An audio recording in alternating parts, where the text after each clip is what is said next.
চিকিৎসার আড়ালে কি চলছে অমানবিক বাণিজ্য? এই প্রশ্ন এখন ঘুরপাক খাচ্ছে রোগীর আত্মীয়দের মনে। মৃত রোগীকে হাসপাতাল থেকে ছাড়তে না দিয়ে টাকা আদায়ের অভিযোগ উঠল আগরতলার আইএলএস হাসপাতালের বিরুদ্ধে। অভিযোগকারী মৃত রোগীর আত্মীয় পরিজনরা। তাদের দাবি, অসুস্থ রোগীকে নিয়ে শুরু থেকে বিভ্রান্তি, সময়সীমা বেঁধে দেওয়া হয় এবং মৃত্যুকে ঘিরে পরস্পর বিরোধী বক্তব্য দিয়ে পরিবারটিকে চরম মানসিক চাপে ফেলা হয়েছে।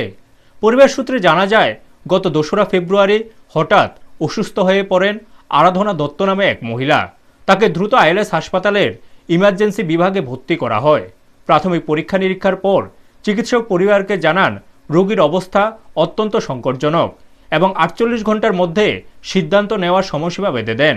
অভিযোগ, কিছুক্ষণ পরে সেই সময়সীমা কমিয়ে মাত্র 1 মিনিটের মধ্যে আশা ছেড়ে দিতে বলা হয়। পরিবারের অভিযোগ, গতকাল গভীর রাতে চিকিৎসক জানিয়ে দেন রোগীর মৃত্যু হয়েছে, কিন্তু রোগীর আত্মীয়রা বিষয়টি নিয়ে প্রশ্ন তুললে ফের জানানো হয় মিরাকেল হয়েছে, রোগী আবার প্রাণ ফিরে পেয়েছে। এইভাবে 2রা ফেব্রুয়ারি থেকে আজ পর্যন্ত বারবার ভিন্ন ভিন্ন তথ্য দিয়ে পরিবারটিকে বিভ্রান্ত করা হয়েছে বলে অভিযোগ। পরিস্থিতি সন্দেহজনক মনে হওয়ায় রোগীর আত্মীয়রা তাকে জিবি হাসপাতালে শিফট করার সিদ্ধান্ত নেন। তখনই অভিযোগ অনুযায়ী আইএলএস হাসপাতাল কর্তৃপক্ষ জানিয়ে দেয় রোগীকে এখান থেকে বের করলে মারা যাবে, কোনো ধরনের সাপোর্ট দেওয়া হবে না এবং মৃত্যুর ক্ষেত্রে ডেথ সার্টিফিকেটও দেওয়া হবে না। এই ঘটনাকে ঘিরে এখন একাধিক প্রশ্ন উঠছে। যদি রোগী সত্যি মৃত হন তবে কিসের চিকিৎসা চলছে, আর যদি জীবিত হন তবে কেন সম্পূর্ণ লাইফ সাপোর্ট দিয়ে অন্য হাসপাতালে স্থানান্তরের ব্যবস্থা করা হচ্ছে না? এই সমস্ত অভিযোগ নিয়ে অবশেষে সংবাদ মাধ্যমে দ্বারস্থ হয়েছেন রোগীর আত্মীয় পরিজনেরা। তাদের দাবি, ঘটনার সঠিক তদন্ত হোক এবং হাসপাতালের ভূমিকা প্রকাশ্যে আসুক। ব্যুরো রিপোর্ট, নিউজ তৎকাল 24।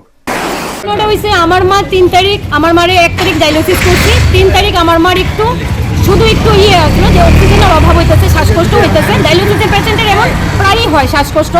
তো আমি ভাবছি যে আমার মারে নিয়ে আমি আইএলএসেই যাই। যখন আমি আইএলএসে নিয়ে আইছি, আমার মা এখানে 2 সেকেন্ডের মধ্যে, মানে তারা কইতেছে 20 সেকেন্ডের মধ্যে পেশেন্টের লোকে মনে হয়েছে। তারা আমারে কইছে যে আপনারা পেশেন্ট এরকম কন্ডিশনে আছে, ব্রেন হয়ে গেছে, হার্ট হয়ে গেছে, পেশেন্ট এখন এমন ইয়েতে আছে, আপনি সিগনেচার করেন। তারা একটা পেপার দিছে, সামারি দিছে, আমি এটার মধ্যে সিগনেচার করছি।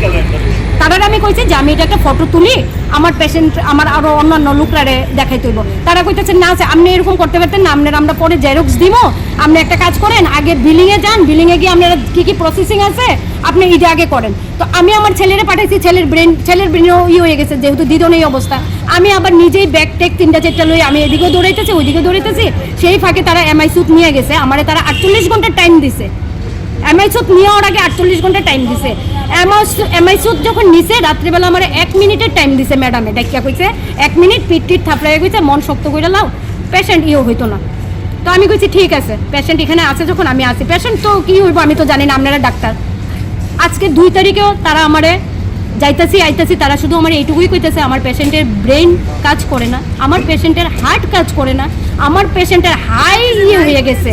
2 তারিখ থেকে তারা আমি কইতেছি আমার যতটুক যে 3 বছর ধরে তো মারি নিয়ে দৌড়াইতেছি, যে কার্ডিওই কইতে পারবো যে আমার মার হার্টে কি হয়েছে। একমাত্র আমি কইছি অরূপ দেব আমার মার চিকিৎসা করে, ব্যক্তিগত চিকিৎসা করায় অরূপ দেব রে।